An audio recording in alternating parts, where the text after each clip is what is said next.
Welcome to Advent of Tessellations 2023.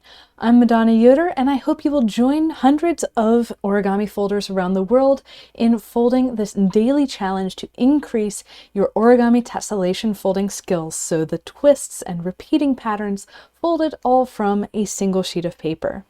On the final day of Advent of Tess this year, we are folding this pattern that I call Medallions, and there's several ways to continue folding this. So definitely check out the variations video, including a way that's completely flagstone that I wasn't really aware of when I made that video. So we're going to be folding very similar to day 16 at the beginning, and then finishing it with trapezoid twists instead of rhombi. So let's go ahead and dive in. We're going to start with an open hexagon twist. So our mountains are coming one spacing from the corners of our paper, and it's right-handed, so that is one spacing up on the right-hand side with the valley above that. And we can boop the hexagon to squash.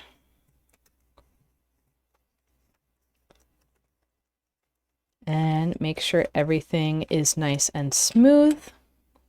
Zooming in, I'm going to flip over to the opposite side to start folding the triangles. Now these are going to be closed triangles at the densest possible spacing. So my valley is going to sit right in line with my folded mountain coming from the hexagon, and my mountain will be one spacing above that. Since it is a closed triangle, we will have our third mountain coming to the same grid intersection as our initial two. And we're going to have a very dense spacing on both sides of this triangle twist as we get that into place.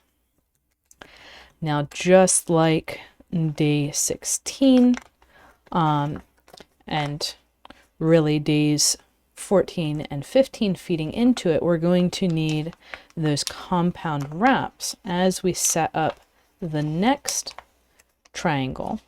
Notice I've got that single wide spacing between mountains. It's coming under the next triangle, and I'm going to split where my mountain was, let that zigzag down and around. I've got my three-way intersection of mountains above, three-way intersection of valleys below. Let that fold into place and squash my new triangle. And for a slower explanation, definitely go to days 16 and 17. And opening that up, I'm going to do the same thing again. Setting up my new triangle, then fixing the compound wrap with the triangle previous. And set up and wrap and squash and set up and wrap and squash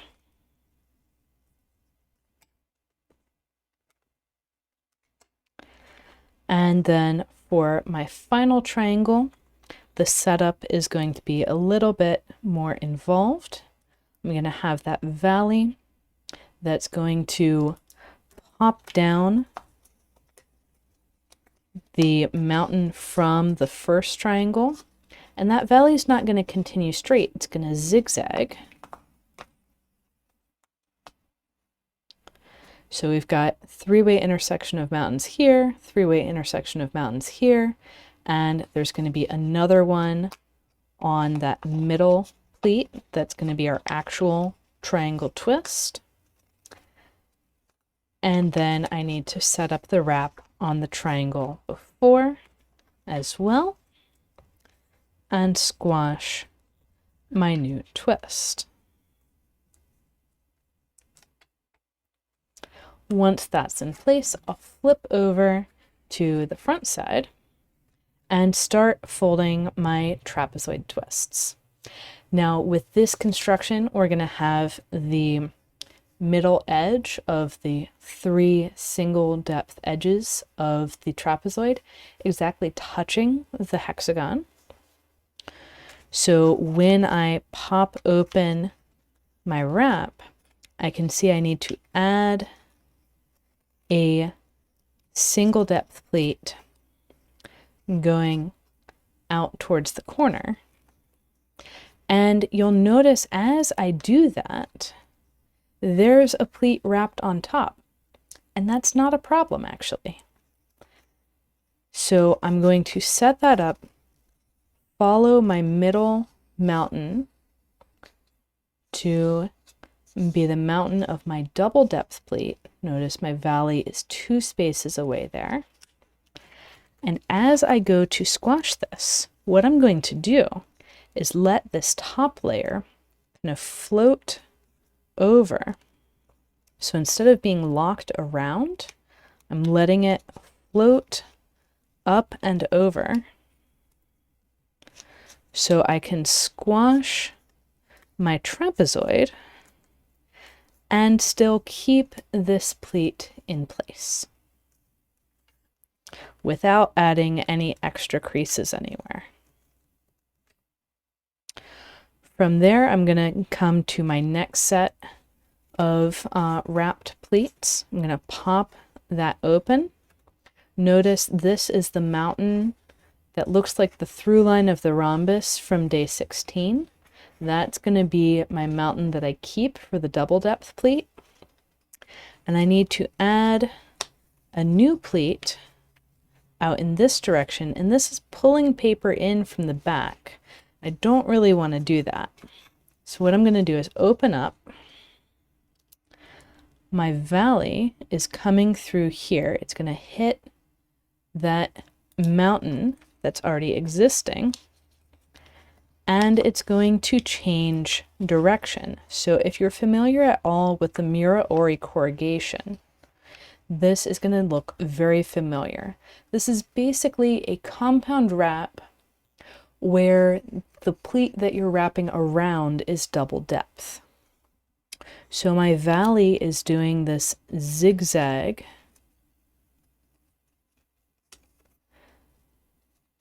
bouncing as it hits existing mountains or valleys, and the mountain is following 1 grid spacing away.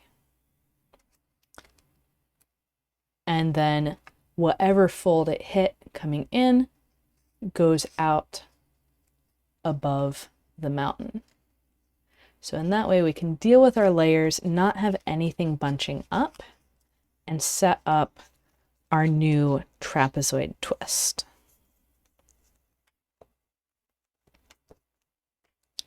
We're going to do that again with the next one. And so I'm going to pop open just like I did on day 16. And I'm going to run my valley. It's going to hit 1 spacing from the corner of the existing trapezoid. And as it hits a fold, it's going to mirror until it hits another fold. And I want to get my mountains in there 1 spacing past the valley. And see how that's bouncing around to get out. And then I can set up my new trapezoid twist.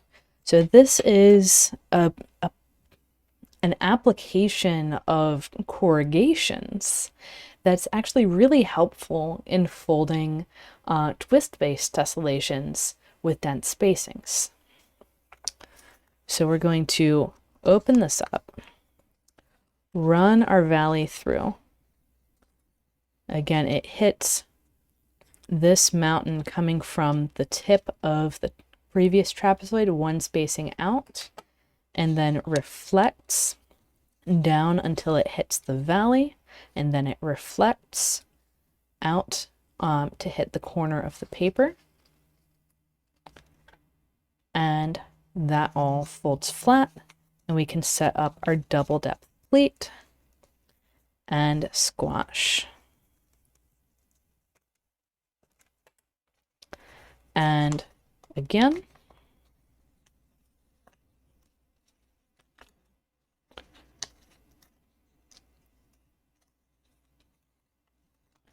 we can set up all of our layers and then our double depth pleat for the trapezoid.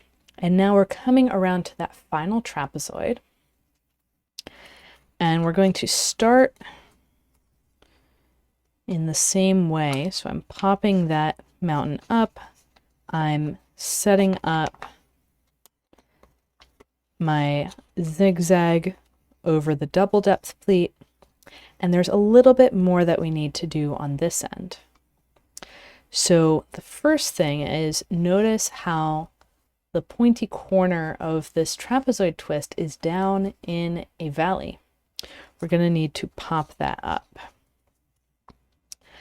Next, we're going to want to identify, okay, where is my double depth pleat here? And where is the corner of the new twist? And therefore, where is one spacing from the corner of the new twist along the mountain, which we've seen is important for seeing where the valley of the next twist pops through.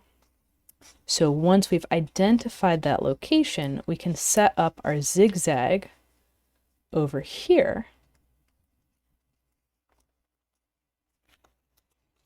and squash our final trapezoid twist. So we're almost done, but not quite, because we have all of these zigzags in the back.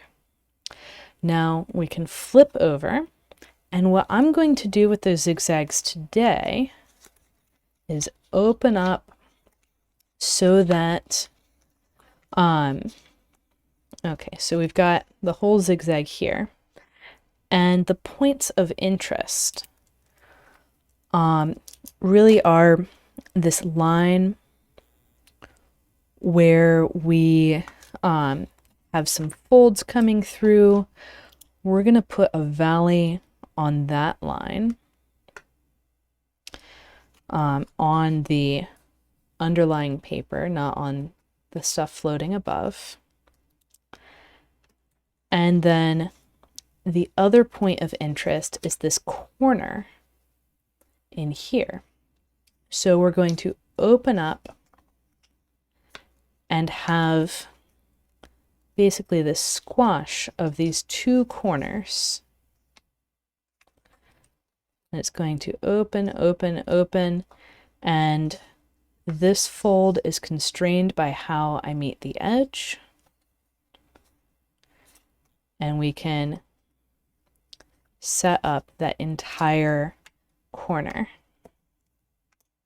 Now this, you might notice some of the edges of this shape are twice as long as others. So this is a full edge. This could be chosen to be a full edge. This is where things get pretty arbitrary. But we have this shape that has mixed pleat depths, kind of like the trapezoid, but it's not a trapezoid because this angle is 120 degrees. And in the trapezoid, the angle between the double depth and single depth edges is always 60. So Medallions, the one I named this piece for, uses a threefold rotationally symmetric mixed depth open hexagon twist, which is a mouthful, but it really means a hexagon that has been stretched out in 3 directions that are evenly spaced around. So we would have double depth, single depth, double depth, single depth, double depth, single depth. And that's one way to do it. You can also do it with, instead of this fold going this way, you can have it go this way. and have this come in for a mixed depth rhombus, but I'm not going to actually fold those for today. But there's a lot of different options for how to use these various starts that I've presented here in Advent of Tess. So I'm going to go around, and like I've done before, I'm going to go towards areas where I don't have a bunch of crowding. And I'm going to open things up one at a time, setting up the new twists, or in this case, squashes, because we don't have enough paper to really see the whole twist.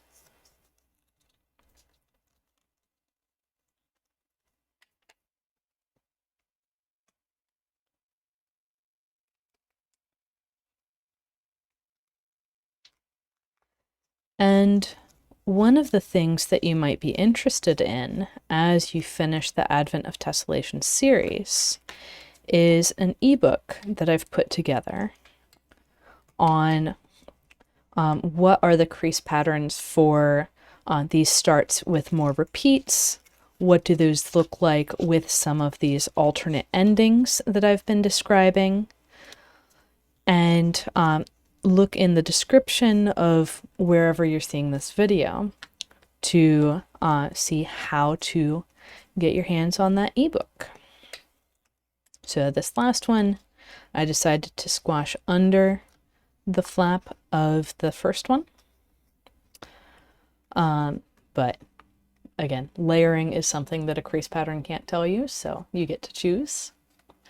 And there we have the full tessellation of, or I should say mini tessellation of medallions. So happy folding, everyone. I hope you take some time to explore some more origami tessellations after Advent of Tess. And let me know if you have any questions. Definitely share what you folded. Use hashtag Advent of Tess or Advent of Tess 2023. And tag me at Gathering Folds on Instagram or Facebook to show me what you've done. So happy folding, everyone, and Merry Christmas!